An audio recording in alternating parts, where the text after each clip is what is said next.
She appeared without warning. No announcement, no invitation, no letter from Rome. She came to a 57-year-old indigenous man on a cold hill in Mexico in December of 1531, to a 14-year-old peasant girl in a French grotto in February of 1858, to three children standing barefoot in a Portuguese field in May of 1917, to a nun inside a chapel in Japan in 1973, and to five children kneeling in the snow in Belgium in the winter of 1932.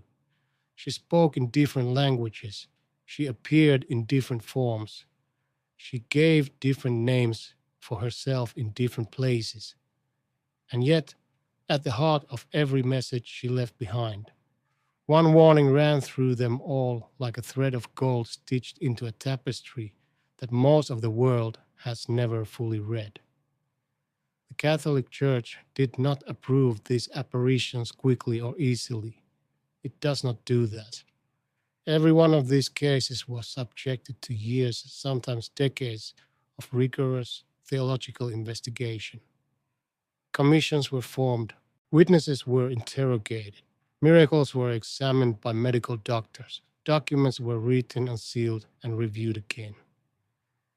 And in each case, after all of that careful scrutiny, the Church said the same thing. These events are worthy of belief. The faithful may trust them. The messages are authentic. Before we go any further, if you believe the Church carries truths that most people never get to hear, I want to ask you to subscribe to this channel and drop a comment telling us where in the world you're watching from. This community is growing every week with people who still want to go deeper. Now, let us begin at the beginning. In the year 1531, the Spanish conquest of Mexico was still raw. The old temples had been destroyed. The indigenous people had been forced into a new religion at the point of a sword. Millions were baptized, but few had converted in their hearts. Christianity in the New World was a religion of conquerors, and the conquered knew it. On the morning of December 9th, a man named Juan Diego was walking across the hill of Tepeyac, near what is now Mexico City. He had converted to Catholicism sincerely, and he was on his way to Mass. Then he heard music, not ordinary music, something that stopped him completely, and then a voice speaking to him in Nahuatl, his own language, calling his name. She told him she was the Virgin Mary, the mother of the true God. She asked him to go to the local bishop and request that a chapel be built on that hill so she could extend her love and protection to all the people of that land, all of them, not only the Spanish, but the indigenous, the mestizo, the poor, the suffering. She called herself their compassionate mother. She asked him to carry her message. Juan Diego went to Bishop Juan de Zumarraga. The bishop did not believe him. He was a simple man, an Indian convert, and bishops did not take requests from men like him based on stories of visions. Juan Diego went back to Tepeyac. She appeared again. He told her the bishop wanted proof, and so she gave it. On December 12th, she told Juan Diego to gather flowers from the top of the hill. It was winter, nothing grew there. But when he climbed the hill, he found Castilian roses, impossible roses blooming in the frost. He gathered them in his tilma, his rough cactus fiber cloak, and carried them to the bishop. When he opened his cloak, the roses fell to the floor, and on the tilma itself, imprinted miraculously, was her image.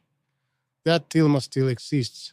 It hangs in the Basilica of Our Lady of Guadalupe in Mexico City. More than 20 million pilgrims visit it every year. Scientists have examined it for centuries. The fibers contain no brush strokes, no underpainting, no sizing. The pigments do not correspond to any known paint of the era. The image is sharper at a distance than up close, which is the opposite of how human painting works, and encoded in the irises of the Virgin's eyes at the microscopic level are what appear to be the reflections of multiple figures, as if the image captured the exact moment Juan Diego opened his cloak before the bishop. The church declared the apparitions worthy of belief in 1754. The feast of Our Lady of Guadalupe is December 12th. The message she carried, the warning encoded in her appearance, we will return to at the end, because it is the same warning that echoed across 3 more centuries and 4 more continents. 327 years passed. In 1858, in the town of Lourdes, in the foothills of the French Pyrenees, a sickly 14-year-old girl named Bernadette Soubirous was gathering firewood near a grotto called Massabielle with her sister and a friend. The other girls crossed the stream. Bernadette hesitated, afraid of the cold water because of her asthma, and then she looked into the hollow of the rock above the stream. There was a light, and in the light a young woman, dressed in white with a blue sash and a yellow rose on each foot, holding a rosary of white beads with a gold chain. The woman said nothing that first day. She only smiled. Bernadette returned. The woman appeared again and again. Over the course of 18 apparitions between February 11th and July 16th, 1858, she told Bernadette to dig in the mud at the base of the grotto. A spring appeared, muddy at first, then clear. She told Bernadette to eat the grass near the spring as an act of penance, a gesture that made the crowds who had gathered think the girl had gone mad. She asked for processions to be held there. She asked for a chapel to be built. And on March 25th, the feast of the Annunciation, Bernadette pressed her with a question she had been told to ask. "Who are you? What is your name?" The woman looked up at the sky, clasped her rosary, and said, in the local Gascon dialect, "Que soy era Immaculada Concepción." I am the Immaculate Conception. Bernadette did not know what those words meant. She had never heard the theological term. She repeated them over and over on her walk back to the priest, afraid she would forget them. The Immaculate Conception, the doctrine that Mary was conceived without original sin, had been formally defined by Pope Pius IX only 4 years earlier in 1854. Here was a peasant girl in the mountains repeating back a title she had no means of knowing, a title that the woman in the grotto had given herself in confirmation of Catholic doctrine. The spring at Lourdes still flows today. More than 7,000 medically investigated cures have been reported at Lourdes since 1858. 69 of those cases have been officially declared miraculous by the Church, after review by the Lourdes Medical Bureau, which requires that the healing be instantaneous, complete, durable, and inexplicable by current medical science. Bernadette was canonized in 1933. The message she carried, like Juan Diego's message, was not only about miracles, it was about penance, about returning, about conversion. We are now in the spring of 1917. The First World War is consuming Europe. Millions are dead. The Russian Revolution is weeks away. The world is fracturing at a speed no one understands yet. In the small Portuguese village of Fatima, 3 shepherd children, Lucia dos Santos, aged 10, and her cousins Francisco and Jacinta Marto, aged 9 and 7, were tending their flock in a hollow called the Cova da Iria, when a brilliant light appeared and a woman descended, more radiant than the sun, standing on a cloud above a small holm oak tree. She was dressed in white, carrying a rosary. She told the children she came from heaven. She asked them to return on the 13th day of each month for the next 6 months. She told them to pray the rosary every day for peace in the world and for sinners. She told them that God wished to establish in the world devotion to her Immaculate Heart. She warned that if people did not stop offending God, He would punish the world through war, famine, and the persecution of the Church. She revealed that a second greater war would come if people did not amend their lives. She entrusted the 3 children with secrets. Francisco and Jacinta died within 2 years, both of the Spanish flu, exactly as she had told them they would.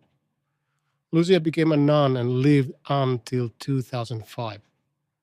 The apparitions culminated on October 13th, 1917, witnessed by a crowd estimated at 70,000 people in what became known as the Miracle of the Sun. Witnesses, including journalists and secular skeptics who had come to debunk the event, reported seeing the sun spin, change colors, and plunge toward the earth before returning to its place. The event was reported in Portuguese newspapers the following day. The church formally approved the apparitions of Fatima in 1930. The messages of Fatima, the call to prayer, penance, conversion, and consecration of Russia to Mary's Immaculate Heart, became the most widely studied apparition messages in Catholic history. The 3 secrets of Fatima have occupied popes, theologians, and the faithful for more than a century. What the children saw in those fields in 1917 still echoes. Pope John Paul II credited Our Lady of Fatima with saving his life when he was shot in St. Peter's Square on May 13, 1981, the exact feast day of Our Lady of Fatima. He placed the bullet that struck him in the crown of the statue of Our Lady at Fatima in Portugal. That bullet is still there. Pope Benedict XVI visited Fatima in 2010 and said publicly that the message of Fatima is not finished, that we should not think of the prophecy of Fatima as referring only to the past. He said each generation must rediscover its meaning for themselves. Now we travel far from the hills of Portugal. In 1973, in Akita, Japan, a sister of the Handmaids of the Eucharist named Agnes Katsuko Sasagawa received a series of apparitions and messages inside the small convent chapel. Sister Agnes had gone almost completely deaf. A wound appeared on her left hand in the shape of a cross, bleeding every Friday for several months before healing. A wooden statue of Our Lady of All Nations in the chapel began to weep, and then to bleed from its right hand, and then to emit a fragrance. This happened 101 times over a period of years, documented by the sisters and by outside witnesses. The messages Sister Agnes received were severe. Heaven warned of a time when cardinal would oppose cardinal, bishop against bishop, and priests who venerate the devil would spread darkness. She was told that fire would fall from the sky, that large portions of humanity would perish, and that survivors would envy the dead. She was urged to pray the rosary, to accept all that God sends with courage, and to make reparation for the sins of men. In 1984, Bishop John Shochiro Ito of the Diocese of Niigata formally approved the apparitions at Akita as worthy of belief, the only approved apparition in the history of Japan. His finding was confirmed by Cardinal Joseph Ratzinger, then prefect of the Congregation for the Doctrine of the Faith and later Pope Benedict XVI, who noted that the messages of Akita were essentially the same as the message of Fatima. The same message again, across the ocean, across the decades, and now to Belgium, to a small village called Beoraing in the winter of 1932 and 1933. 5 children, ranging in age from 9 to 15, reported seeing a woman dressed in white, standing in the garden of a local convent school. She appeared to them 33 times between November 29th, 1932 and January 3rd, 1933. She showed them a golden heart burning in her chest. She identified herself as the Immaculate Virgin. She asked them whether they love her son and her.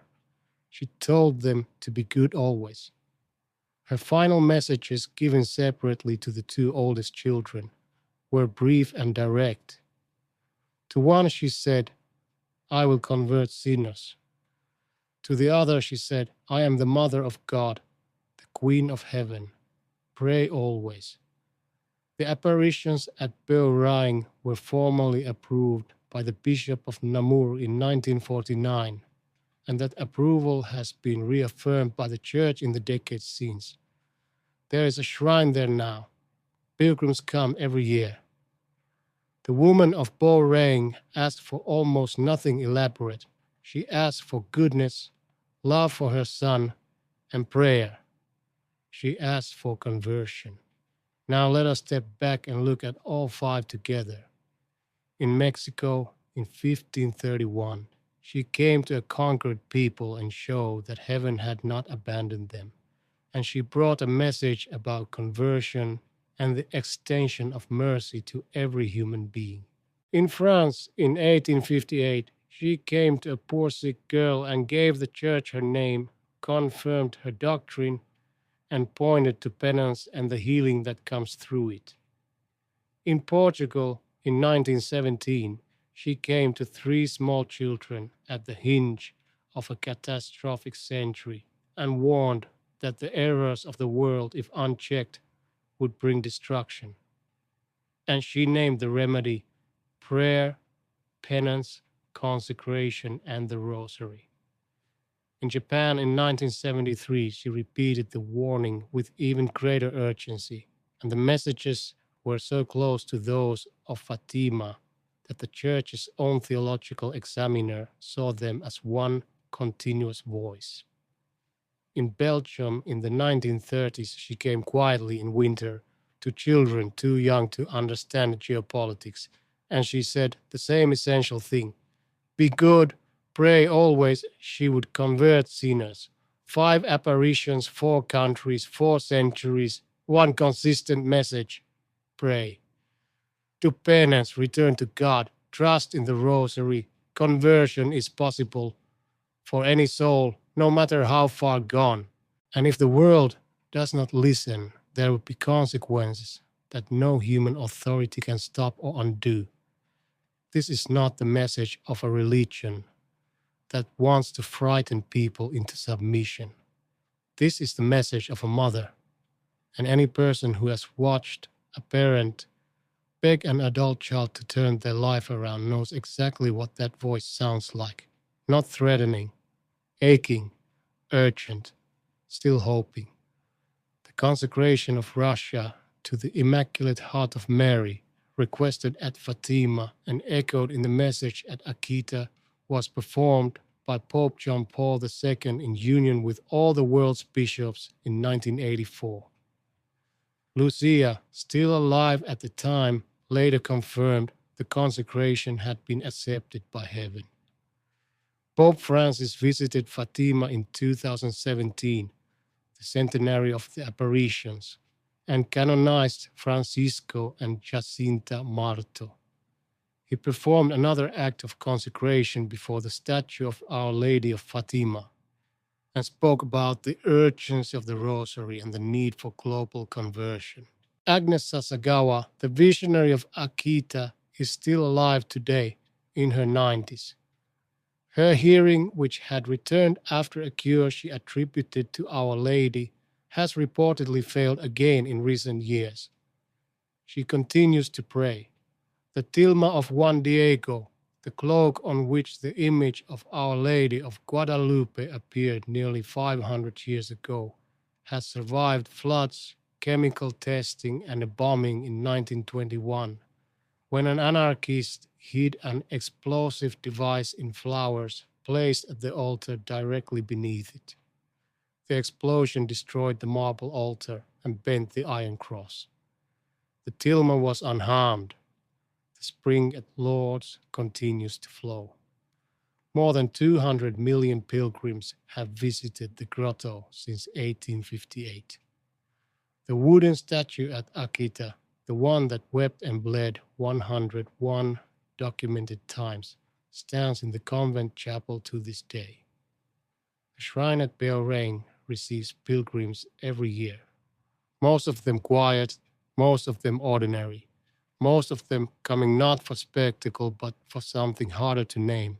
Now, in 2026, the church has a new pope, the first American-born pontiff in history, Pope Leo XIV, born Robert Francis Prevost in Chicago, a man who spent decades as a missionary bishop in Peru, who knows both the church of the powerful and the church of the poor, who chose the name Leo at a moment when many in the faithful community believe the prophetic clock is running. His pontificate is still very new. Its full shape is not yet clear. But the question the faithful are asking is not about politics or institutional reform. It is the same question these 5 approved apparitions have already answered in 5 different languages. Lucia dos Santos, the last surviving visionary of Fatima, who entered religious life and spent most of the 20th century as a Carmelite nun, died in February of 2005. She was 97 years old. She spent her last decades writing, praying, and responding to the questions of bishops and popes who came to her for guidance.